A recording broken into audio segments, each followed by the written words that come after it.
don't underestimate your transferable skills. This is a really, really big thing that I want to focus on.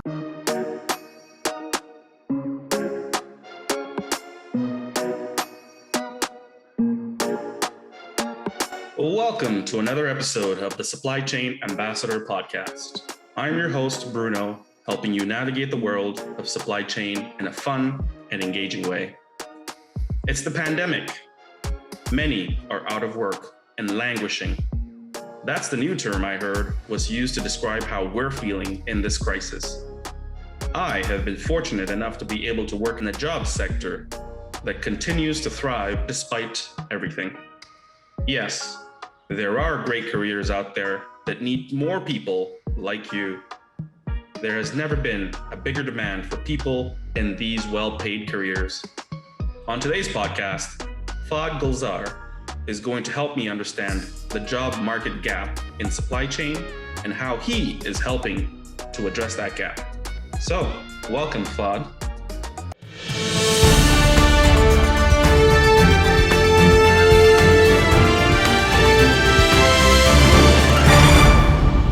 Fahd Gulzar has 15 plus years experience working and managing multiple cross-functional departments to deliver initiatives as one seamless team. Fahad joined Amazon in 2018 and is currently the Amazon Web Services Program Lead for Canada. In his role, Fahad builds and leads Amazon Web Services work development programs for the Canadian public sector. Fahd is a project management professional and an Agile certified practitioner. Fahd holds a bachelor's degree in electrical engineering from the University of Waterloo and a master's degree in business administration from Wilfrid Laurier University. Thank you very much, Bruno. Pleasure to see you again. It's a pleasure. Yeah, last time we spoke, we did the Apex Amazon discussion, so that was a great video. Tell us about your background and how you got started. Absolutely. Happy to share. I graduated from an engineering program at the University of Waterloo many, many years ago. And even at the time when I was pursuing that program, I had an inclination towards business. I really felt that there was more than just understanding the technical aspects of things. So after completing my engineering degree, I worked in industry for a few years, and then I pursued an MBA at Wilfrid Laurier University. And that's really when my career took off. And I had a number of different roles over the past 10 plus years. Many of them focused on, strategy building, some aspects of sales, some aspect of some technical aspects, some business related aspects. And now I work for Amazon Web Services. And at Amazon Web Services, I focus on our workforce development programs. So I lead a number of different programs across Canada. And I also help localize programs that exist in other regions within Amazon Web Services. So I help localize them so that they are built and ready to go in Canada. Yeah. What is the hiring gap? Can you paint us a picture of what that looks like? This is something that I deal with day in, day out. And the hiring gap is quite concerning, to be quite frank. If you looked at Indeed, for example, 10, 15 years ago, the type of jobs that were being posted were very different than what types of jobs that are being posted right now. And I think a lot of people haven't realized that. There's a lot of jobs that are out there that are going unfilled because people just don't have the skill set to fill those jobs. And most of those jobs are in the technology area. And when I say that, Bruno, I'm not talking about you have to be technical in nature. I'm saying that they have some component of technology on the supply chain side and in many other sectors as well. So we have all these jobs that are available, ready to be filled, but we don't have the people to apply to those jobs. And that is what we call the gap. Wow. I think for me too, when I discovered supply chain, I just fell into it by volunteering, right? I didn't understand the job market, and I'm so glad that I was able to fall into it because now I see the potential. Back then, my parents wanted me to follow a more traditional course. You have to be a doctor or a lawyer or, Understood. Because they care, but they don't really understand the job market at the time. Absolutely. And I think one of the things is that, like part of my role at Amazon Web Services is really to build programs to help educate people on this matter, right? The gap. A lot of people, as you mentioned, they're meant and built for these type of roles. They just don't know it because they haven't been exposed to it. So I find it, I take it upon myself and to leverage some of the programs that we have and to build additional new programs to really help share with, students, academic institutions, nonprofit organizations, government, the healthcare sector, of how their jobs are potentially changing, or what competencies and what aspects are now required in their job that may have not been required before. Fantastic. How are you working to bridge those gaps? I know you mentioned the programs that you've been implementing. Correct. I can speak a bit more about some of those programs. So, we work very closely with students to help provide them with tools available to them at no cost so that they can help learn more about what's happening within the technology sector and how they can better prepare themselves for jobs that have technology components in them. And me working for an organization like Amazon Web Services, who is a cloud provider, a lot of my programs are focused around that. So that's the first thing, working with students to ensure that they have the tools to learn more about how supply chain, as an example, or perhaps the healthcare sector, how these particular sectors are evolving to include more, technology, and how they can be better prepared for jobs within those sectors. And then in addition to that, we work with academic institutions to build degree programs, to build graduate certificate programs. So, I've worked directly with York University, with Humber College, with Athabasca University, to put in place programs that they can then offer to potential students to teach them about kind of where the jobs of the future are at. And then in addition, the list goes on, but at the end of the day, we've built programs for the implementers, for business folks, for technical folks. We've even built programs and localized programs for executives within high levels of government so that they can better learn where the gap is and how to fill that gap and the role of technology in helping bridge that gap. Fantastic. And why is what you do so important?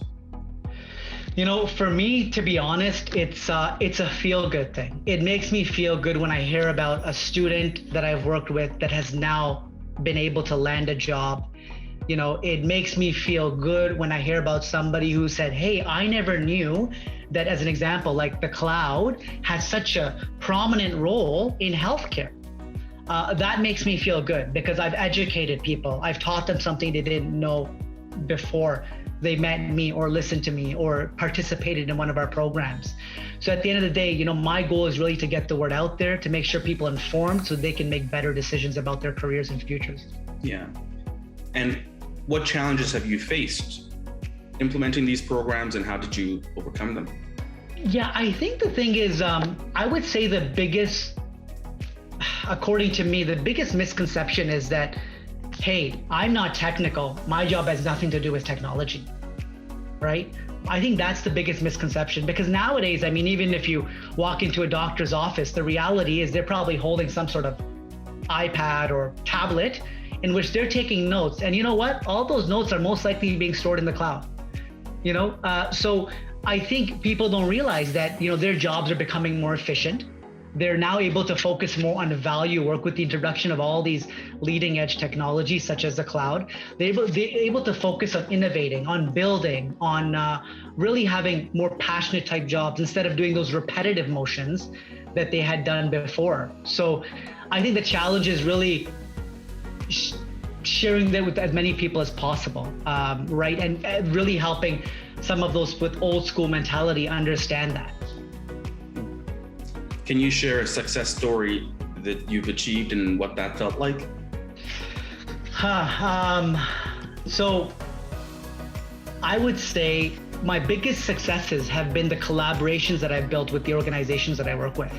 For me, being here today with you, Bruno, being able to collaborate with you like this, and many other different organizations that I've collaborated with or built programs in collaboration with, I think that's really what I consider success. So, just being here with you, bringing this knowledge to you and your viewers. My successes have really been in the collaborations that I built with organizations, whether they're nonprofits or government agencies, to really help bring what I do forward to their constituents, their people, to a wider mass audience. Wow. Any call to actions for listeners listening? Yeah, I think the biggest call to action is the fact that don't underestimate your transferable skills. This is a really, really big thing that I want to focus on, and I'll speak a minute or two on this topic. A lot of us think that if we work in a particular sector or industry, I may not be, what do I have to do with, supply chain as an example? I work in the finance industry, but the reality is, don't focus on that. Focus on your core skills, and then see how those core skills could potentially be valuable in a different sector or different job role. So really the opportunities are endless for you that are listening, because your skills are transferable. So never just stop there by saying I only work in this sector, I only focus on these kind of jobs, or this is, because there may be a lot of jobs out there that are very well suited for somebody with your skill set. So look at the skill set, don't look at what your job title is. Yeah. I definitely agree with that. I found that it took me a while to get into supply chain. I had dabbled in event management, I dabbled in some artistic courses, and I find those definitely transferable into my current job. And even having a certain understanding of coming in with a certain understanding of Excel or basic understanding of some software. Exactly. I was able to contribute to the team because I was the only one at the time who probably had that exposure to that software, and so yeah, I definitely agree with you there. 100%. I mean, just a personal, just drive my life. I used to work on the consulting side, and now I'm building programs, localizing programs, but the skills are extremely transferable. Yeah. I didn't feel that there was a hiccup in taking on this new role, because I took my skills that I had learned previously, and then I just simply applied them to my current role. Yeah. And things have been going great, and I'm really happy where I am. Oh, wow. I'm glad to hear that, for sure. So we've covered quite a bit today. We talked about the workforce development team that you're running, and the various programs that you are working to help bridge hiring gaps. We touched on the importance of collaborations between people, as well as the importance of having transferable skills and not underestimating that. So quite a bit. And I really want to thank you for coming in to give this educational talk. Absolutely. You're welcome. And I'll leave today with the quote of the day. This was from Jane Fonda, who is an American actress, political activist, and environmentalist, who says, "It's never too late to start over, never too late to be happy." So I think this kind of fits in with the line of don't underestimate yourself. It's never too late to learn something and to bring some of your skill sets into something new, because you never know what the future jobs look like, right? You never know what the future holds, but you have those skills set. You want to make sure you bridge those gaps, and so you're well prepared for the future. Excellent. Pleasure. Thank you for having me, Bruno. I really appreciate it. Thank you, Fahd. Absolutely. Thank you for coming on the show. I appreciate it as well. Wonderful.